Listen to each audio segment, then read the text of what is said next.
There are places on the map that remain whispers, unexplored corners, names that evoke a sense of mystery and the unknown.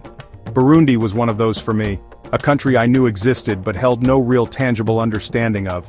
It was a blank space in my mental atlas, a small landlocked nation nestled within Africa's Great Rift Valley, a geological marvel that stretches for thousands of kilometers, often called the Heart of Africa, a poetic name hinting at a central role, a vital essence.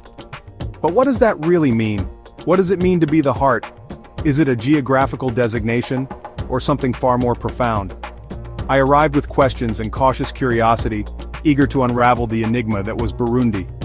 I wanted to see beyond the headlines and history books, beyond the often simplistic narratives that shape our understanding of faraway places. I wanted to feel the pulse of this place for myself, to experience its reality firsthand, to connect with its people and its land. The journey began not with a landmark, not with a specific destination in mind, but with a feeling. Thick, warm air scented with earth and charcoal, a smell that instantly grounded me, a sensory introduction to this new world. As the plane descended, I saw rolling green hills, a vibrant tapestry of farmland and winding red earth roads, a landscape painted in rich, earthy tones, intimate and ancient, a place where time seemed to move at a different rhythm. This wasn't the Africa of endless savannas, the Africa often depicted in wildlife documentaries. It was something more concentrated, more personal, a landscape that invited you to connect on a human scale. My apprehension faded, replaced by wonder, a sense of awe at the beauty unfolding before me. How could a place so beautiful, so full of life, remain so overlooked by the world? The title, The Heart of Africa, started to make sense. It wasn't just a label, but a feeling that resonated deep within. Not just geography, but a feeling of origin and essence, a sense of being connected to something ancient and fundamental. The first hours were a blur, a whirlwind of new sights, sounds and sensations. Vibrant markets overflowing with colorful produce and handcrafted goods, the melodic Kirundi language, a symphony of unfamiliar sounds that danced in the air, genuine smiles from strangers, a universal language of kindness and hospitality. There was an energy here, gentle, resilient, and welcoming, a spirit that seemed to permeate everything. People carried themselves with quiet dignity and warmth, a grace that spoke volumes about their strength and character. I came seeking adventure, a thrilling escape from the ordinary, but found something far deeper, a connection to a place both foreign and strangely familiar, a feeling of belonging in the most unexpected of locations. This was the beginning of my journey into the heart, a journey into the heart of Africa, and perhaps into my own.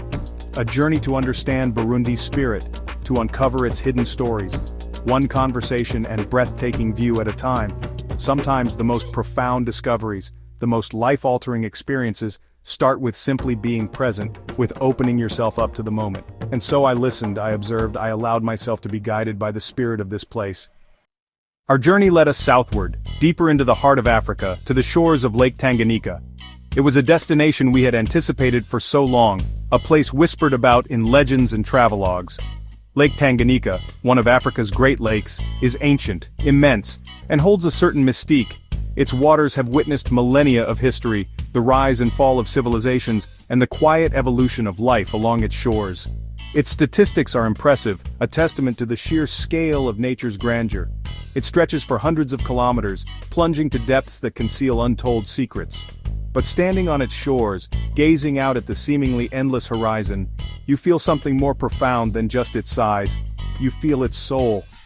The air is thick with stories, the water alive with a spirit that resonates deep within, timeless, shimmering under the African sun, alive with the pulse of life that teems within its depths.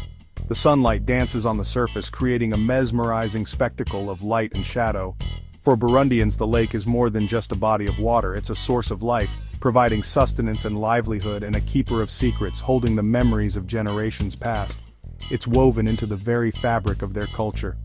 We found a quiet spot along the coast, a secluded haven where the only sounds were the gentle lapping of the waves and the calls of distant birds. It was a place where life moves to the rhythm of the water, a slow, deliberate dance that has played out for centuries. Fishermen in pirogues glided at dawn, their silhouettes stark against the rising sun, casting long shadows across the water. Their songs, ancient melodies passed down through generations, drifting across the misty surface, adding to the lake's ethereal charm. By day, children played in the shallows, their laughter echoing across the water, a joyful symphony of innocence and freedom, their laughter echoing along the beach, a reminder of the simple joys of life, the unadulterated happiness that can be found in the embrace of nature. The lake provides sustenance, offering its bounty to those who depend on it, and in return, it is respected, revered, as a life-giving force. It's a living entity, breathing life into the surrounding communities, shaping destinies and influencing the course of history.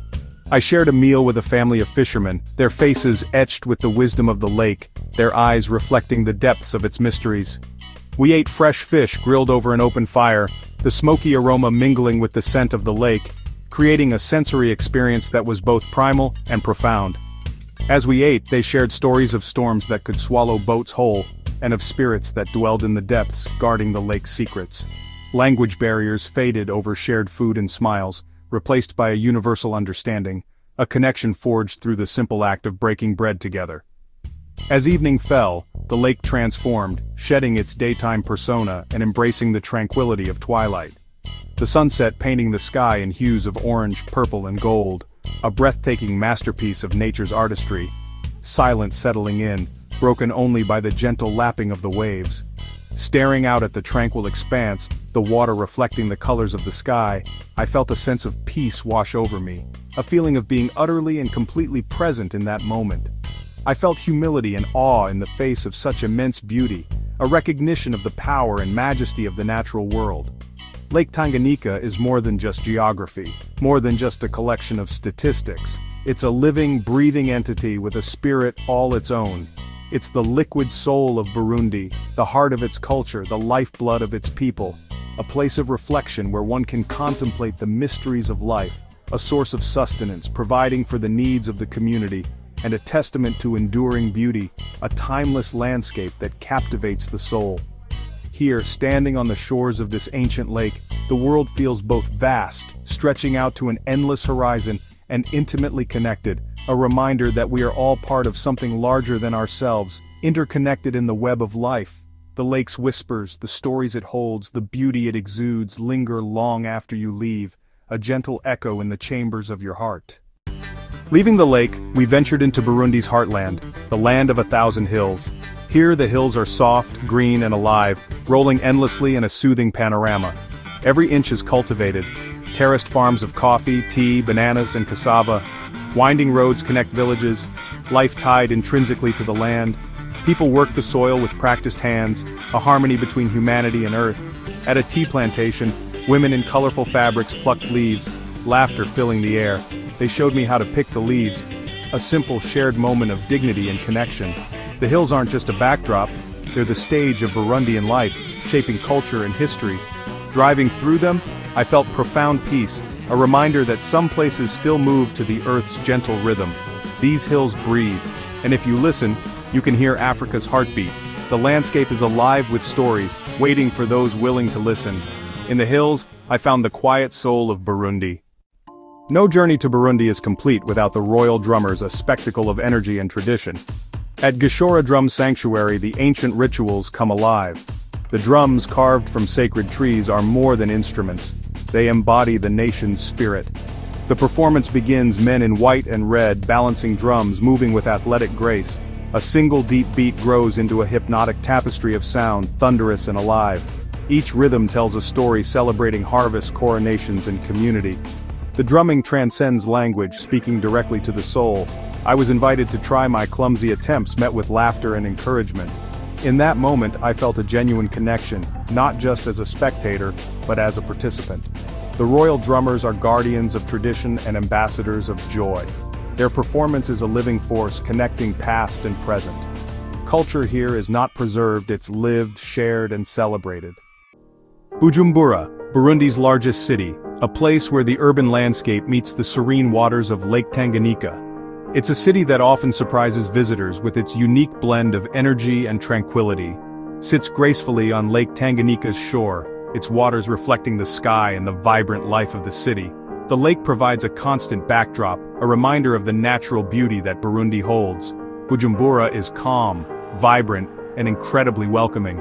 It's a place where the energy of daily life is tempered by a sense of peace and genuine hospitality. Its wide, tree-lined avenues and gentle pace offer a refreshing contrast to the hustle of many other African cities. The urban planning encourages a slower rhythm of life, invite you to slow down, to take a breath, and observe the beauty in the everyday moments. It's an invitation to truly experience the city. The city's heart isn't found in its monuments or grand structures, but in its people, their stories, and their interactions. Wandering through the central market, a sensory explosion awaits. I found myself lost in a labyrinth of stalls, a maze of commerce and culture. The market was rich with color and aroma, a feast for the senses at every turn. Spices, fruits, fabrics, and crafts all competed for attention. But what struck me most profoundly was the warmth, the genuine smiles that radiated from every corner. The curious glances quickly turned into broad, welcoming smiles, erasing any sense of being a stranger. A simple, "Mwaramutse," good morning, became a key that unlocked countless connections. It sparked friendly exchanges, even when language barriers seemed insurmountable. Gestures, laughter, and shared smiles bridged the gaps. Stopping at a humble coffee stall, I witnessed a beautiful moment. An elderly man with hands weathered by time prepared a cup with evident pride, his movements deliberate and full of care. It was more than just coffee, it was sharing a moment of connection that transcended words, a silent understanding between strangers. Hospitality here isn't just a custom, it's a universal language spoken fluently by everyone. As the day gently faded, the lakefront came alive with a different kind of energy. Families, friends, and couples gathered to enjoy the cool evening breeze and the stunning sunset over the lake. There was a palpable sense of community and peace in every step, every shared laugh, every quiet conversation. The city felt surprisingly safe, a testament to the strong sense of community and mutual respect. Its reputation, often unfairly portrayed, is quickly transformed by these genuine, heartwarming encounters. Bujumbura's charm doesn't lie in extravagant attractions, but in its authentic atmosphere. It resides in the quiet dignity and resilience of its people, their unwavering spirit in the face of adversity. It's a city that greets you with a warm, genuine smile, a silent invitation to experience its heart. And it inevitably leaves you with one too, a lasting impression of warmth and connection. Sometimes all it takes is a smile, a shared moment, a feeling of connection, to feel truly at home, even in a place you've never been before. To understand Burundi, you must taste it. The food is simple, hearty, and comforting, built on beans, corn, cassava, and plantains. Meals are honest, focused on fresh local ingredients.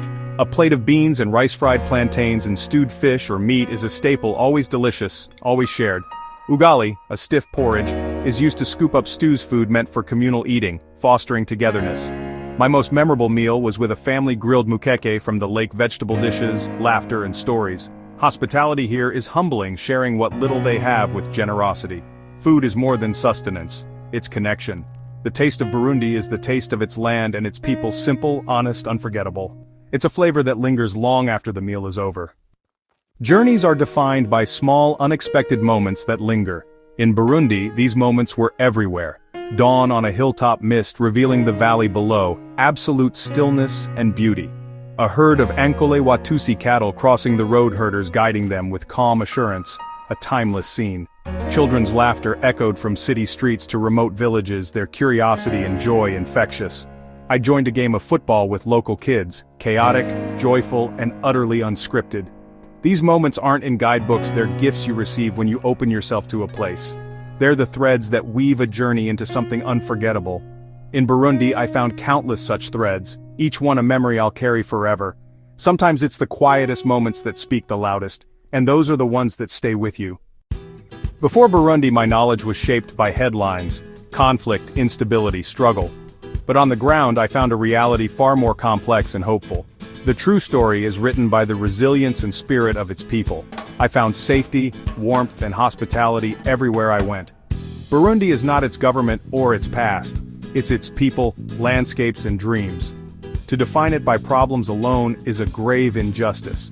Go with an open mind and heart. Don't let fear or headlines be your guide. The reality of Burundi is richer and more rewarding than you can imagine. My time in Burundi ended, but the country remains with me like the echo of drums, the taste of coffee, the warmth of a smile. This is the true meaning of the heart of Africa, a heart that beats with resilience and hope.